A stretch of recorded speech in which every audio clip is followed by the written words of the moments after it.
What's going on, everybody? This is TAETRO, and you heard that correctly. This is an all-new episode of TAETRO Radio. We're going to call this Season 2, Episode 1. Sorry for the delay between episodes. I was doing a lot of thinking, and I was creating a lot of video content, and I was like, what made the podcast special? Why did I start the podcast in the first place?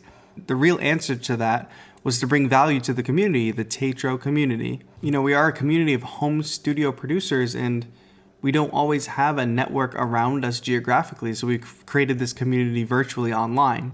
And I get a lot of questions from people who have found the channel about, how do I start making music? What should I do? And the podcast is just a way to kind of address those questions, but through critiquing other people's music. So I might be able to answer some of your general production questions or some of your composition questions, all through talking about somebody else's music. So that's why we're going to be bringing critiquing back to the TAETRO Radio podcast.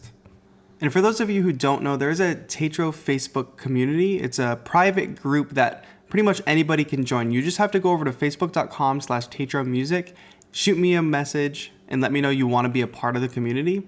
And we have like different discussion points. We do Motivation Mondays, but that is how you submit music to this podcast. So head over to facebook.com/TAETRO Music. Let me know you want in. I'll send you a link and you'll be good to go. You'll be part of the community and you can start sending in music to the podcast. And you know what? A lot has happened since the last episode of the podcast. I've moved, so that's why it sounds a little bit different. I'm in a loft. And also, we've surpassed 20,000 subscribers, and I could not be more thankful to this community for being so supportive through that whole process. Things have really been growing in a great way, and I'm trying to build more and more on what the channel has become, and I have some really great things in store for you, and I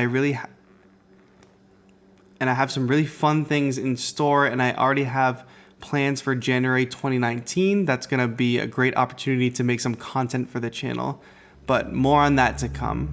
Right now, we're going to get things started with a track by a Polish producer by the name of FMTTM. This track is called White Pomegranate. Let's listen.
All right, that was White Pomegranate by FMTTM, a Polish producer. And what's interesting is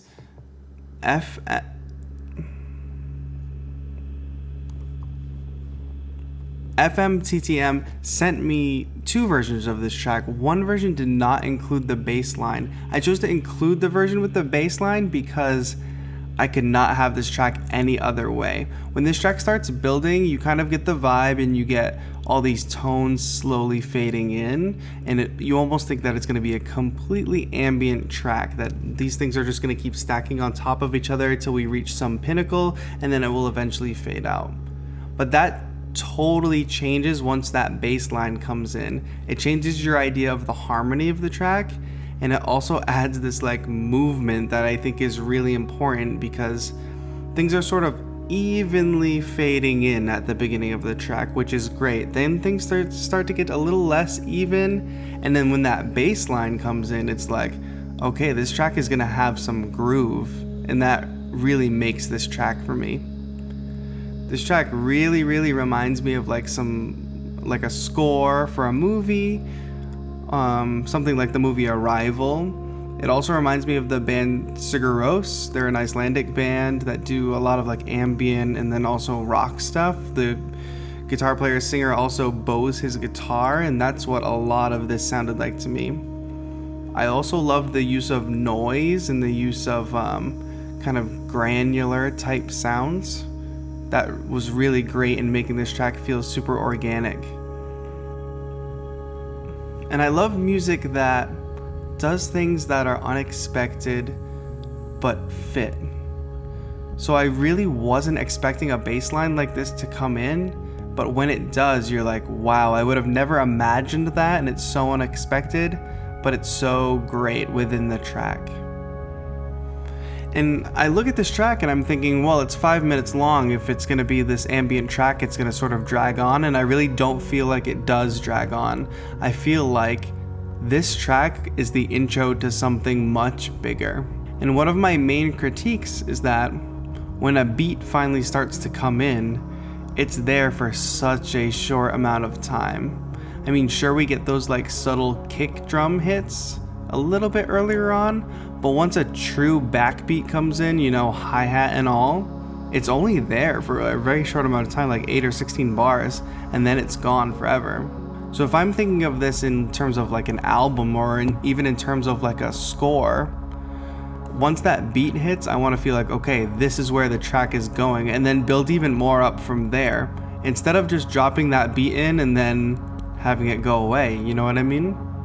Also, the combination of the bass guitar along with those swung hi-hats, it's like a really great combination with the slow moving ambient style track, because it makes you think of something that you probably were imagining as something straight or four to the floor as a little bit more swung.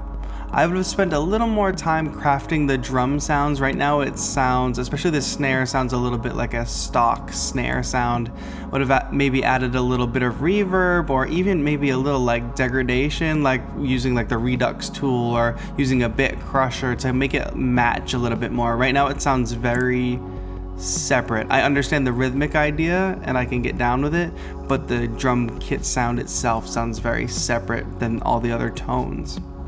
And those little almost like telephone synth sounds towards the end are beautiful. I would have loved to have heard maybe a hint of those earlier on in the track.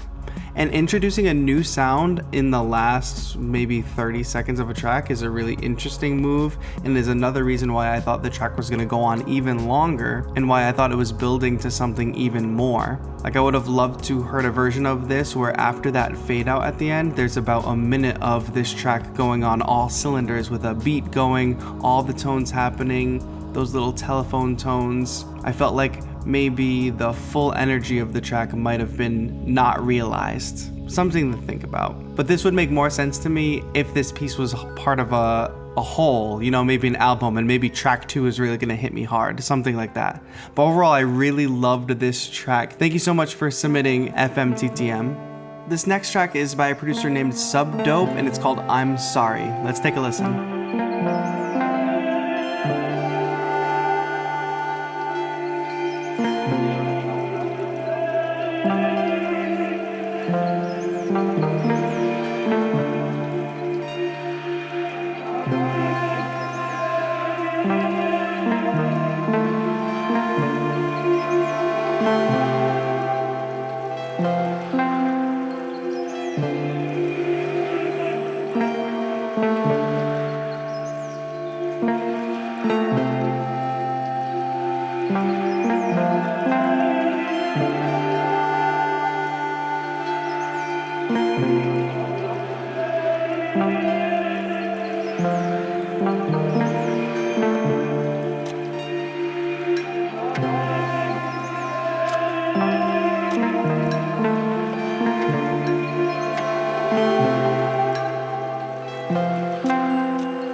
listening to TAETRO Radio.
Alright, that was I'm Sorry by producer Subdope. Subdope is an 18-year-old electronic music producer from Estonia.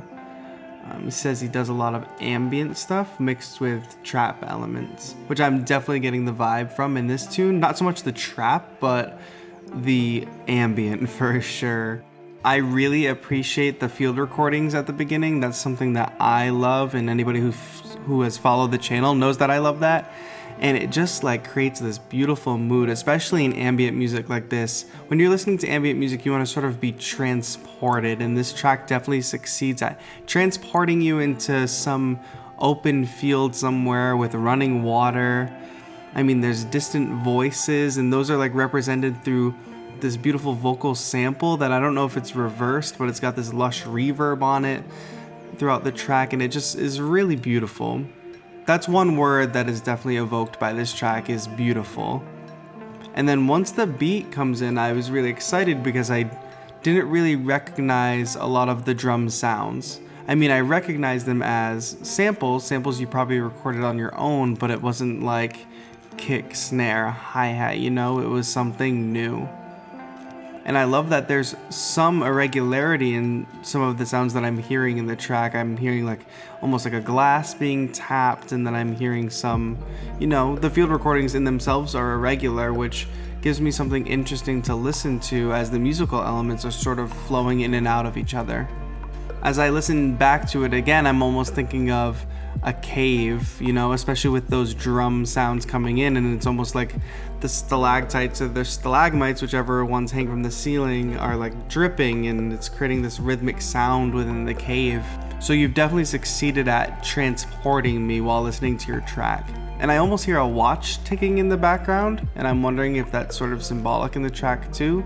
I don't know, there's a lot of like meaning in this track, so I appreciate that a lot. That's hard to convey through non-lyrical electronic music. One thing, if I have to come up with a critique for this track, would be to say, once we get sort of in the middle section, once the beat is there and once all the musical elements have found their place in the track, it gets a little bit stagnant. Like, I'm not sure if it's gonna go anywhere else, or if we're just gonna be listening to the same melodies that we've heard already. I would have liked to hear something change about 3/4 of the way through the track, whether you start filtering things a little bit differently. If you didn't want to add new musical material, you could add something like a beat repeat either on the drums or some of the samples. You could start introducing even a new musical item, like I wouldn't have minded hearing a soaring violin melody over this or something like that, something that kind of ties it all together and also takes the track somewhere 3/4 of the way through, you know what I mean? Because we sort of fade in, we get that beat, we stay on that beat for a while, and then we fade out. And I would have liked one more step in the track. But I do understand the yearning to keep things simple in an ambient track like this, so I appreciate it either way. So anyway, that was I'm Sorry by Subdope. Really loved that track. Thank you so much for submitting. This next track is by a producer named Siglet, and it's called Passenger. Check it out.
Okay, that was Passenger by Siglet. I really, really loved this track, and I loved the glitchiness about it, and I think it is pretty important for me to read for everybody what Siglet wrote to me about this track. He says, "This track I wrote after a pretty atmospheric dream. In that dream, I heard some phrase." He says he's keeping this phrase a secret. So when he woke up, he wrote down the first ideas he had, and he asked his friend to record the phrase with her voice. And that's the cool glitchy percussion sound in the track. And I was super inspired by that, to know that there's direct source material from his dream basically within this track. He also says, "During the progress of producing, I tried to keep this mood from my dream, but make it more catchy, more glitchy. I hope I did it." I will let you all voice your opinions in the comments about whether you think that Siglet was able to convey this glitchy yet catchy atmosphere from his dream. My take on it is he succeeded greatly in knowing that information about the phrase that is in the dream, with the vocal sample being used within the track in that glitchy, ununderstandable way, is something that's really beautiful to me, because this is something that the producer would only know if I had not read that note. I would love to know what the phrase is, and I would love for some way for that story to be conveyed in this track a little bit more, and I don't know what the right way to do that is.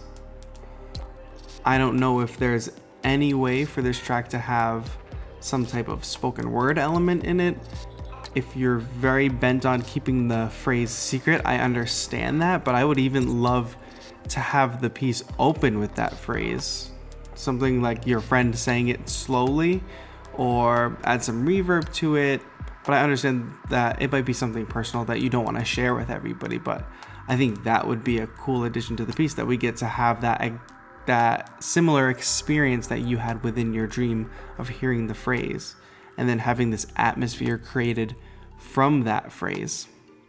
But overall, I think this is a great attempt to depict what you were dreaming, and I'm actually really surprised at the quality so far in this episode, but also like the direction that these entries have gone. These entries are very atmospheric, very ambient, but then also they've all got this element of they've got a beat behind them, and they can kind of keep you going. They can transport you somewhere. Really beautiful piece. One just logistical mixing note I would say is that this track could be a little bit louder.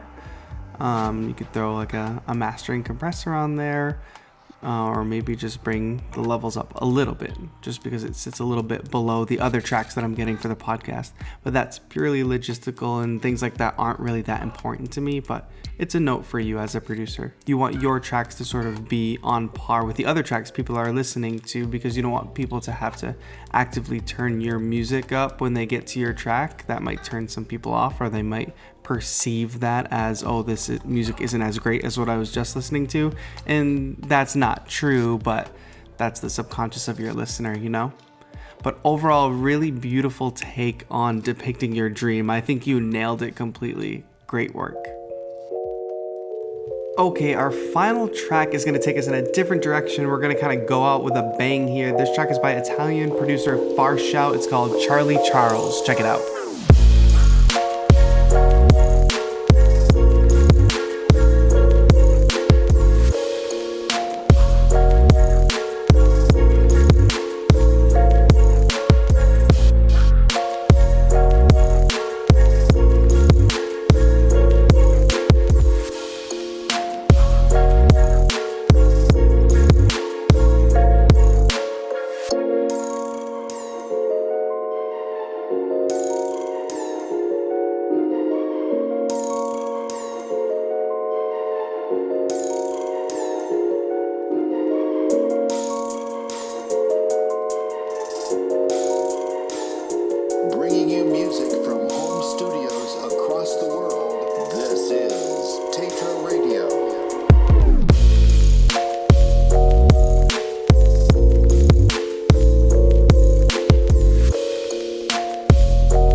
Okay, that was Charlie Charles by Farshout, and it was such a dope tune. And I know it's a little different than the tracks before, but I figured we would go out with this, kind of go out with a bang.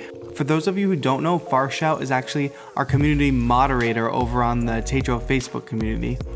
And man, this track is banging. Like, I could hear this in a vlog, or I could see like some really dope videos of like a city with this track. Really, really awesome. And I love some of the techniques you used. Two things that I love: you've got these like kind of spooky bell sounds, like almost like a glockenspiel or a thumb piano, or it's like a celeste probably, matched with these like hardcore trap drums and this hip-hop sub bass. Really awesome juxtaposition to put those two things against each other, and they blend really well, surprisingly. Like, the drums are not drowning out that celeste sound. Also, there's this really great and simple effect that anybody can do, and if you didn't catch it, go back and listen. There's the crash sound, which is every other time played normally, but then one of those times it's actually gated, or just the volume is cut rhythmically. So instead of just being a straight crash, you get a little as it fades out. So he's basically cutting parts of the tail of that crash sample, and it's really super effective because you could have really easily just had the same crash happen again and again and again, and you provide us with that variation that is really cool to listen to and also adds something to the track rhythmically. Also really love the percussion samples of like the congas or the bongos. Awesome sample for sure. One thing I will say, if you kind of look at this track and you look at the waveform, you can totally see the structure of the track. You can see build up, boom, the drums hit. Lull, build up, drums hit, and then that repeats 2 more times, that same structure. So my only critique for this piece would be about the arrangement. What can you do to, instead of me, it's like almost being on a roller coaster that just goes straight up, then straight down, then straight up, then straight down. And that would kind of not be super interesting to be on that roller coaster. So what can you do to make this arrangement a little more interesting? I'm not 100% sure what the answer is there for you. Could be something as simple as taking a solo over the last quarter of the track. So like from the build up to the final beat drop, take a synth solo over that, give me something new.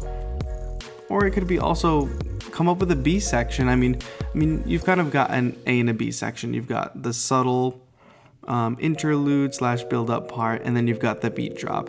So maybe come up with one more section that's sort of different that could get placed maybe 3/4 of the way through. Something that functions as a bridge for the piece that is different than what we've already heard. So I would advocate for one more section to this track that only happens once. Something that doesn't repeat, it happens once and then it builds up to the end, which we will recognize as familiar from the beginning. That's pretty much my thought there. That's my only thought about this track, but Farshout actually sent a message about the mixing of this track and kind of like, oh, I've been caught up in mixing this track and I don't know where to stop. I've been mixing it for a while now. I mean, don't go hard on yourselves as producers with mixing, you know? If it sounds good, it is good, and better done than perfect. Like I used to have tracks that just sat on my computer before I started the channel and never went anywhere, and they never did go anywhere because I was constantly going back in. Oh, let me tweak this here, let me tweak this there, let me sit down and take notes and then tweak that and then tweak that, and let me sit down and take notes again after I do that, and the music never went anywhere. And what ultimately happens as you're progressing as a producer is your work gets better the more you create. So if you keep creating and keep putting things out, all the older stuff gets pushed down on your profile, gets pushed down in the queue, and people start to hear the new stuff. And because as you create, you're getting better, they're hearing the best of what you do every single time. So they're not fixated on the mistakes you made in the past, they're fixated on your progression. And that's one thing that I will say about this episode is I've heard music from all 4 of these producers, and this music is so much better from when I first heard their music. It's not that their music was originally bad, but it's about the progression, you know? Like any one of these tracks could be featured on a compilation. It could be on, like the more ambient tracks could be on some ambient radio station.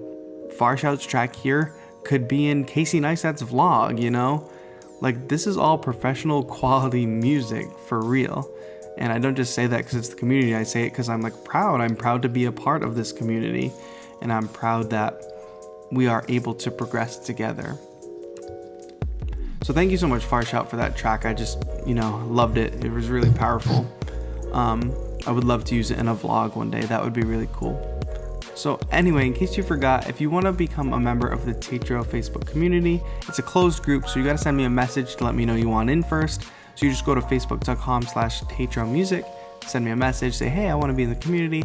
I will send you a link, you'll join. I would like you to introduce yourself, say where you're from, and then we will welcome you with open arms, and you'll find the directions to submit music to the podcast. And of course, if you enjoy live electronic music performances, tutorials, and free sound packs, please head over to youtube.com/TAETRO and click the subscribe button. The most important step here is that you go into the description and you follow all the links for these producers and head to their SoundCloud, listen to their tracks, like their tracks, comment on their tracks. Thank you so much to all 4 producers for submitting this episode, and a special thanks to Jerry, a community member who is our voice of God on the podcast. Anyway, thank you so much for listening. This has been TAETRO. Have a good one. Homegrown music from the TAETRO community exclusively on TAETRO Radio.